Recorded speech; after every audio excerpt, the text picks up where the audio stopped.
A graça e a paz do Senhor Jesus Cristo, tudo bem?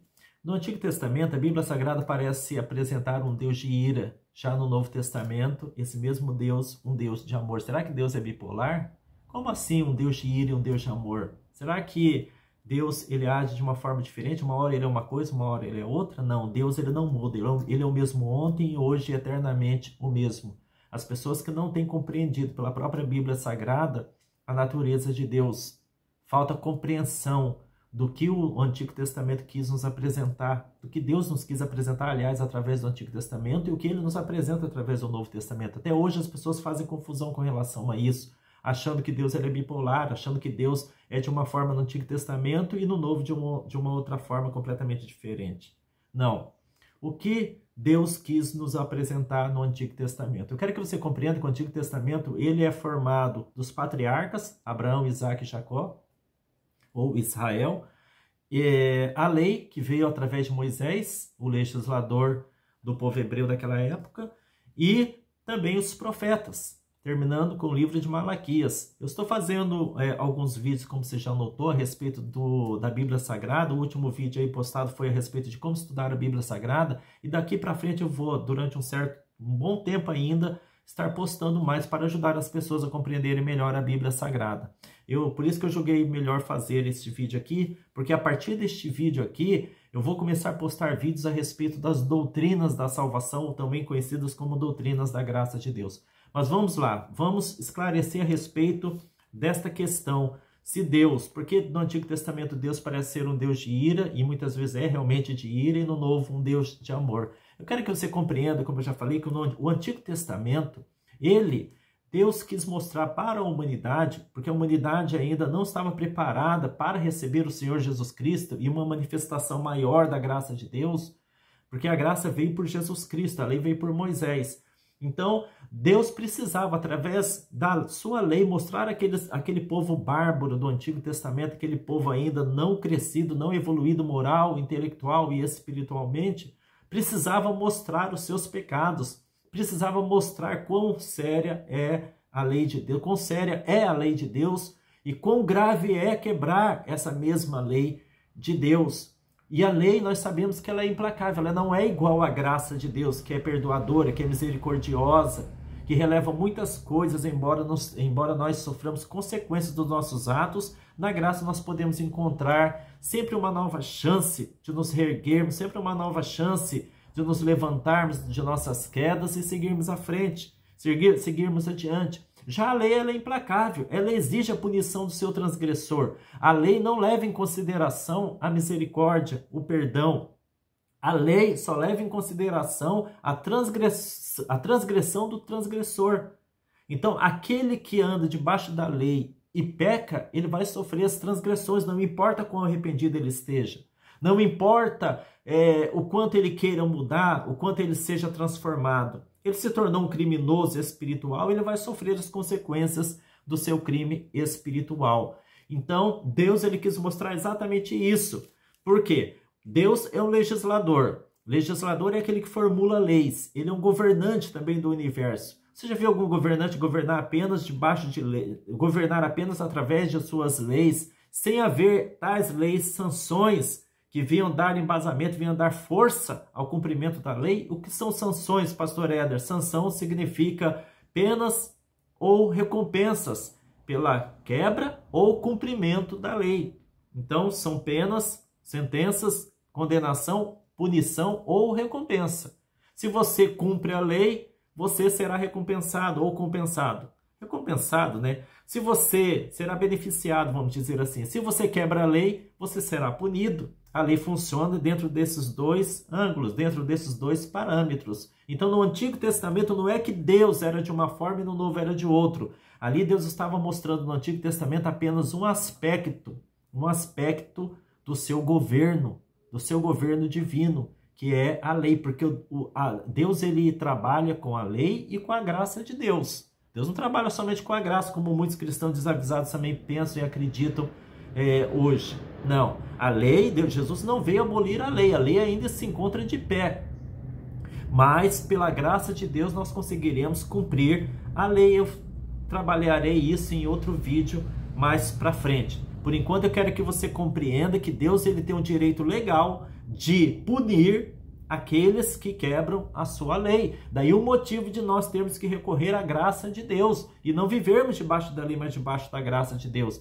Mas eu não, como eu falei, não vou entrar nesses detalhes, senão vai confundir a sua cabeça. Aqui eu só estou mostrando para você que Deus do Antigo Testamento, ele, embora se irasse, embora ele matasse, embora ele punisse severamente os pecadores, ele continuava sendo o mesmo Deus de amor também do Novo Testamento. Deus do Antigo Testamento é um Deus de amor. O Deus do Novo é um Deus de amor. É um Deus de amor. Talvez você não compreenda isso, mas pastor Éder, como que Deus pode ser um Deus de amor matando as pessoas? Ele estava no cumprimento, mostrando para a humanidade o cumprimento implacável da lei de Deus, até que a graça viesse e agisse de uma maneira diferente com o ser humano. É isso que as pessoas não compreendem. Meu irmão, se você, para ser em simples palavras aqui, se você virar as costas para o Senhor Jesus Cristo, para o seu perdão, para o seu poder transformador de caráter, você vai ter que enfrentar a lei de Deus diante de todas as suas atitudes. E ao enfrentar a lei de Deus, a lei vai analisar o quê? Unicamente se você transgrediu ou não transgrediu na vida terrena. Se você transgrediu, não adianta você chorar, não adianta você espernear, não haverá, uma vez que você será julgado pela lei, não haverá perdão para você. A lei, ela só entende o seguinte: transgrediu, vai ter que ser punido, vai ter que pagar.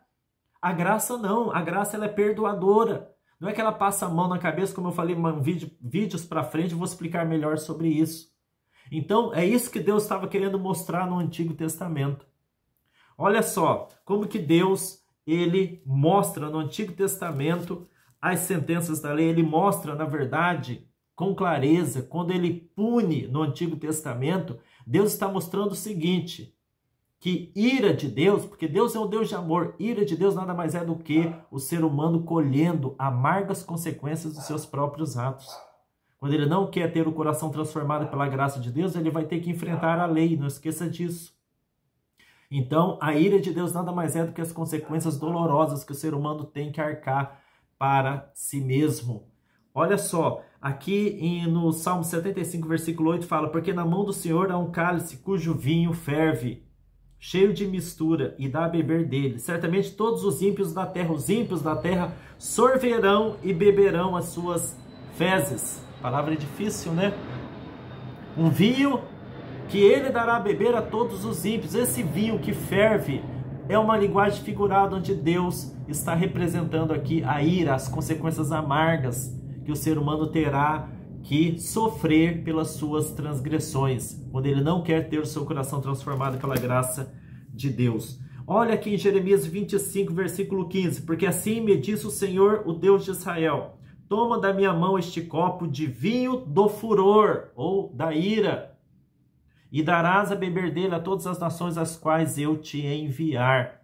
E no 28 e 29 ainda de Jeremias fala, preste bastante atenção nisso: e será que, se não quiserem tomar o copo da tua mão para beber, então lhes dirás: assim diz o Senhor dos Exércitos, certamente bebereis.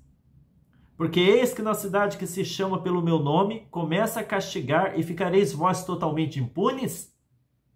Não ficareis impunes, porque eu chamo a espada sobre todos os moradores da terra, diz o Senhor dos Exércitos.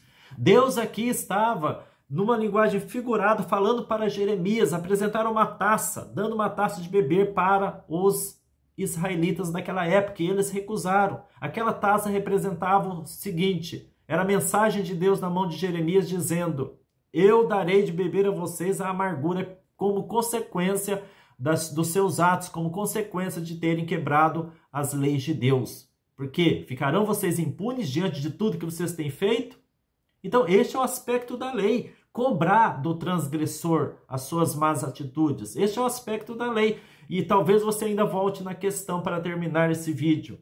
Mas e o amor de Deus? Onde se encontra o amor de Deus nisso? Bom, primeiramente eu quero dizer para vocês que todo legislador tem que legislar. Todo legislador tem que cobrar pela sua própria lei a atitude que as pessoas estão tomando diante da lei de Deus, ou quebrando-a ou cumprindo-a. Mas Deus ainda assim é um Deus de amor. E a mostra disso, eu não vou ler todo o texto para não ficar comprido, o vídeo já são 10 minutos aqui.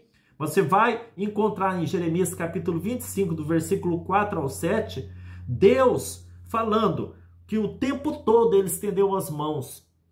Vou ler somente o versículo 1 que fala: também vos enviou o Senhor todos os seus servos, os profetas, madrugando e enviando-os, mas vós não escutastes, nem inclinastes os ouvidos para ouvir. O tempo todo. Gente, Jeremias ficou 26 anos, segundo a ordem de Deus, alertando o povo de Israel para consertarem os seus caminhos, para que a lei, a implacabilidade da lei não caísse com sua dura espada sobre o pescoço do próprio povo de Deus. E eles deram ouvidos? Não, eles não deram ouvidos. Basta você ler aqui Jeremias 25, do 4 ao 7.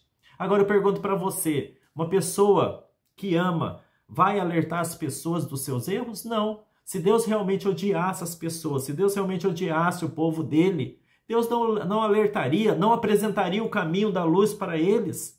Porque é o que Deus está fazendo aqui, apresentando o caminho da retidão, o caminho da justiça. Olha, gente, sigam por esse caminho.